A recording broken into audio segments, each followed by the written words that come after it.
حدیث میں آتا ہے کہ نبی کریم سرور دو عالم صلی اللہ علیہ وسلم نے ایک صحابی ہیں شداد ابن اوس رضی اللہ تعالیٰ عنہ، ان سے فرمایا تھا کہ لوگ جو دنیا کے لوگ ہیں وہ اپنے خزانے جمع کر رہے ہیں دولت کے، تو میں تمہیں یہ کہتا ہوں کہ میں تمہیں کچھ ایسے خزانے بتاتا ہوں کہ تم ان کو جمع کرنے کی فکر کرو، اور پھر یہ دعا تلقین فرما کہ یہ دعا مانگا کرو اللہ تعالیٰ سے، یعنی ان میں سے جو چیزیں مانگی گئی ہیں ان میں سے ہر ایک چیز ایک عظیم خزانہ ہے دنیا و آخرت۔ تو اس میں پہلے فرمایا تھا کہ اللہم انی اسألک الثبات فی الامر واسألک عظیمت الرشد، تو پہلی چیز یہ مانگی تھی کہ مجھے استقامت عطا فرمائے دین میں، بلکہ جیسے میں نے پہلے عرض کیا تھا کہ امر کا لفظ استعمال ہوا ہے، اس کے معنی یہ بھی ہو سکتے ہیں کہ دین میں مجھے استقامت عطا فرمائیے، اور یہ معنی بھی ہو سکتے ہیں کہ ہر کام میں جو میں کروں استقامت عطا فرمائے، یعنی دنیا کے کاموں میں بھی استقامت کی ضرورت جس طرح دین کے کاموں میں ہے اسی طرح دنیا کے کاموں میں بھی۔ یہ جو بعض لوگوں میں عادت ہوتی ہے کہ کچھ دن ایک کام کیا، پھر ایک دل اکتا گیا، دوسرا شروع کر دیا، اس سے دل اکتا گیا، تیسرا شروع کر دیا، یہ دنیا کے لحاظ سے بھی فائدہ مند نہیں ہوتا۔ دنیا کے لحاظ سے بھی فائدہ مند یہ ہے کہ یک درگیر و محکم گیر، ایک دروازہ پکڑو اور مضبوطی سے پکڑو، تو پھر اس میں استقامت کے نتیجے میں پھر دنیا کے مقاصد بھی پورے ہوتے ہیں۔ اور دین میں تو ہے ہی یہ بات کہ دین میں جو عمل بھی انسان کرے یا شروع کرے تو اس پر استقامت حاصل کرے، اس پر دوام حاصل کرے۔ حضرت معاذ ابن جبل رضی اللہ تعالیٰ عنہ سے نبی کریم سرور دو عالم صلی اللہ علیہ وسلم نے ارشاد فرمایا تھا کہ اخلص دینک یکفیک العمل القلیل، اپنے دین میں اخلاص پیدا کر لو تو تھوڑا عمل بھی کافی ہو جائے گا تمہیں جنت تک پہنچانے کے لیے۔ اور یہ فرمایا قل آمنت باللہ واستقم، ایک مرتبہ یہ کہہ دو کہ میں اللہ پر ایمان لایا، پھر اس پر استقامت اختیار کر لو۔ اور نبی کریم سرور دو عالم صلی اللہ علیہ وسلم سے بھی قرآن کریم نے یہ فرمایا واستقم کما امرت،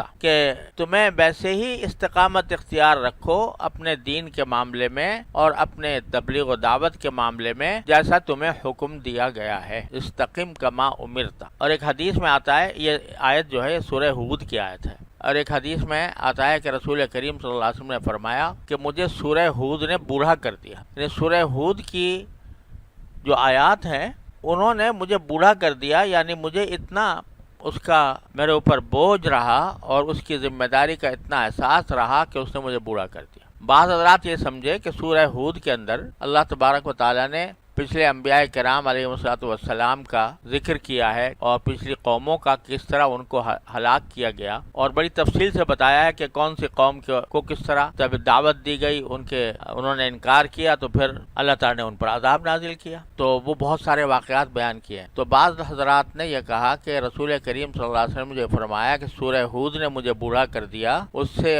کا مقصد یہ ہے کہ اس سورہ ہود میں جو پچھلی اقوام کا ذکر ہے کہ ان کو کس طرح عذاب دیا گیا، اس کے تصور سے میں بوڑھا ہو گیا کہ کہیں ایسا نہ ہو کہ میری امت کے اوپر بھی کوئی عذاب آ جائے۔ لیکن زیادہ تر مفسرین کا کہنا یہ ہے کہ نہیں، بلکہ یہ جو آیت ہے سورہ ہود کے اندر کہ فاستقم کما امرت، کہ جیسے تمہیں حکم دیا گیا ہے اس پر استقامت اختیار کرو۔ اب استقامت میں یہ بات بھی داخل ہے کہ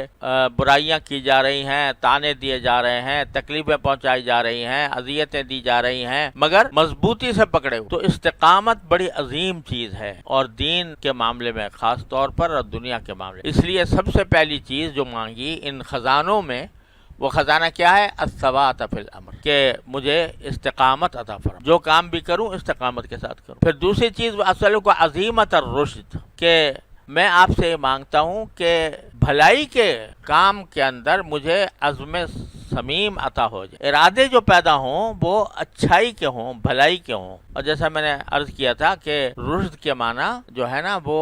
یہ ہے کہ کوئی بھی کام جس طرح کرنا چاہیے اس طرح مجھے کرنے کی توفیق ہو جائے اور اس کا ارادہ ہو جائے۔ اس کے بعد جو ہے یہ دو باتوں کا میں پچھلے دنوں تفصیل سے عرض کر چکا ہوں، اللہ تبارک و تعالیٰ اپنے رحمت سے ہمیں عطا فرما دے، ثبات بھی عطا فرمائے اور عظیمت الرشد بھی عطا فرمائے۔ تیسری چیز یا تیسرا خزانہ جس کو آپ نے خزانہ فرمایا وہ کیا ہے؟ اسألک شکر نعمتک، کہ میں آپ ہی سے مانگتا ہوں کہ مجھے آپ کی نعمتوں پر شکر کی توفیق ہو جائے، یہ آپ سے مانگتا ہوں، کیونکہ کوئی کام آپ کی توفیق کے بغیر ہو نہیں سکتا۔ نعمتیں آپ کی بے شمار ہیں، انسان اگر اپنے وجود پر بھی غور کرے تو صبح سے لے کر شام تک وہ اللہ تعالیٰ کی نعمتوں کی بارش میں جی رہا ہے، اس کا جسم کا ایک ایک عضو ایک عظیم نعمت ہے، ایک عظیم جہان ہے، ایک عظیم کائنات ہے، ایک عظیم مشینری ہے جو اللہ تعالیٰ نے دے رکھی ہے۔ ہاتھ ہو، پاؤں ہو، آنکھ ہو، کان ہو، ناک ہو، پتہ اس وقت چلتا ہے نعمت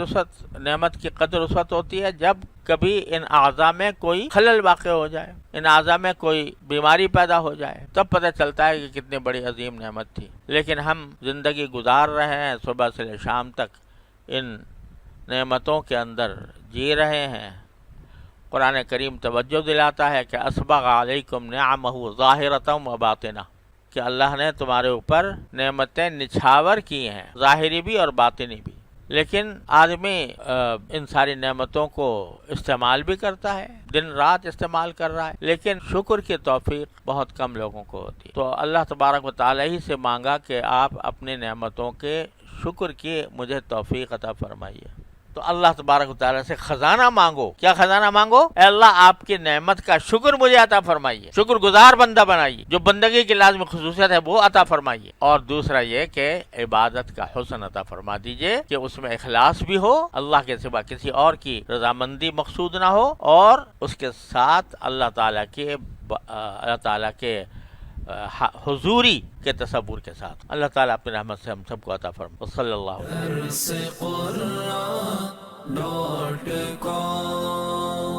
www.darsequran.com